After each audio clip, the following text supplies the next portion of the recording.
مولانا یہ نشار میں کہنا یہ چاہ رہے ہیں کہ اللہ کے پاکوں کی صحبت ضرور اختیار کرنی چاہیے، یہ اصل امام وقت ہیں، اگر ان کے ساتھ لگو گے تو تم پر اس جہان میں بھی اللہ کی رحمت ہوگی اور آخرت میں بھی تم ان کے ساتھ ہوگے۔ یہ بات بالکل درست ہے۔ اللہ تعالیٰ نے سورہ بنی اسرائیل میں فرما رکھا ہے یوم ندعو کل اناس بامامہم، یعنی قیامت کو ہم لوگوں کو ان کے اماموں کے ساتھ بلائیں گے۔ تو جو جس سے عقیدت رکھتا ہے اس کا حشر بھی اس کے ساتھ ہونا ہے۔ یہی مضمون حدیث شریف میں بھی ہمیں ملتا ہے کہ ایک صحابی نے حضور صلی اللہ علیہ وآلہ وسلم سے پوچھا کہ حضور قیامت کب آئے گی؟ آپ نے فرمایا بھئی قیامت کے لیے کیا تیاری کر لی ہے؟ اس نے کہا حضور تیاری تو کوئی نہیں ہے، نماز روزے میرے دامن میں زیادہ نہیں ہیں، ہاں ایک بات ہے کہ میں آپ سے محبت کرتا ہوں۔ اس پر آپ صلی اللہ علیہ وآلہ وسلم نے فرمایا کہ قیامت کو جو جس سے محبت کرتا ہے وہ اس کے ساتھ ہوگا۔ مولانا نشار میں یہ فرمانا چاہتے ہیں کہ اگر ہماری محبت اللہ کے انعام یافتہ لوگوں سے ہوگی تو یقیناً ہمارا حشر بھی قرآن کے مطابق ان کے ساتھ ہوگا، اور اگر ان سے ہماری دشمنی ہوگی، ہم ان کا حسد رکھیں گے، تو پھر ہمارا حشر ان کے ساتھ تو نہیں ہوگا، کسی اور کے ساتھ ہو سکتا ہے۔ آگے بڑے ایک خاص بات فرماتے ہیں، پس جلی صلی گشتست آن ایک مرد کہ پہلوئے سعیدی بردرخت۔ فرماتے ہیں بھائی اولیاء اللہ یہ پاکان امت چونکہ صاحب انشراح ہیں، ان کے سینوں میں اللہ کا نور آ جاتا ہے، تو جو شخص ان کی صحبت میں بیٹھتا ہے آپ فرماتے ہیں وہ اللہ کی حضوری میں بیٹھا ہوتا ہے۔ آگے فرماتے ہیں سادرہ دیدی شکر کن و ایثار کن۔ فرماتے ہیں اگر ایسا کوئی خوشبخت دیکھو تو شکرانے کرو اور قربانیاں دو، نہ اسرا دیدی صدقہ کن استغفار کن۔ فرماتے ہیں اگر کسی منحوس کو دیکھ لو تو صدقے دو اور توبہ استغفار کرو۔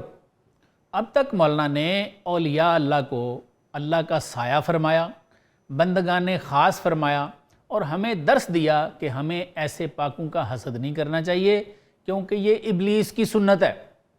ابلیس آدم کی نیک بختی اور خلافت کی نعمت سے حسد کرتا ہے۔ اس سے آگے مولانا فرماتے ہیں کہ ہماری اس تعلیم کے باوجود بھی سارے لوگ اولیاء اللہ کا حسد کرنا نہیں چھوڑیں گے۔ اب آپ اولیاء اللہ کے حاسدین کے بارے میں فرماتے ہیں کہ آپ نے ان سے بھاگنا ہے، ان کی صحبت میں نہیں رہنا۔ اس سلسلے میں مولانا حضرت عیسیٰ علیہ السلام کا ایک واقعہ سناتے ہیں۔ آپ فرماتے ہیں کہ ایک دفعہ عیسیٰ علیہ السلام سرپٹ دوڑے جا رہے تھے۔ ایک شخص نے ان سے پوچھا کہ کیا کوئی ظالم آپ کا پیچھا کر رہا ہے؟ آپ نے فرمایا نہیں، میں احمقوں سے بچنے کے لیے بھاگ رہا ہوں۔ اس نے کہا آپ وہی نہیں ہیں جو اندھوں کو بینا کرتے ہیں، مردے زندہ کرتے ہیں؟ آپ نے فرمایا ہاں بھائی میں وہی ہوں۔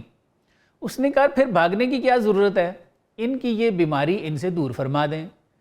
آپ نے جواب دیا بھئی جسمانی عارضے عارضی ہوتے ہیں اور قابل علاج بھی ہوتے ہیں۔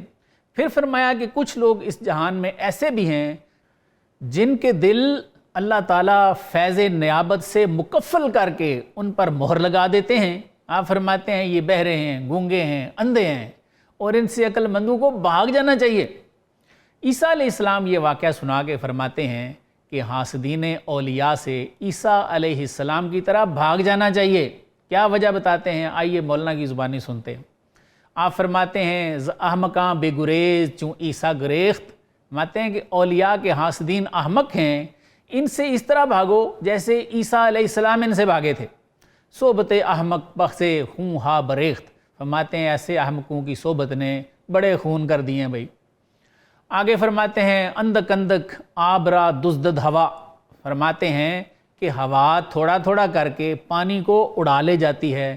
وَإِن چُنی دزدد ہم احمق از شما۔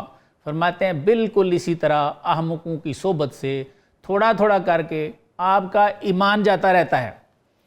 آگے فرماتے ہیں آن گریز عیسوی نہ از بیم بود۔ فرماتے ہیں کہ عیسیٰ علیہ السلام کا وہ بھاگنا خوف کی وجہ سے نہیں تھا۔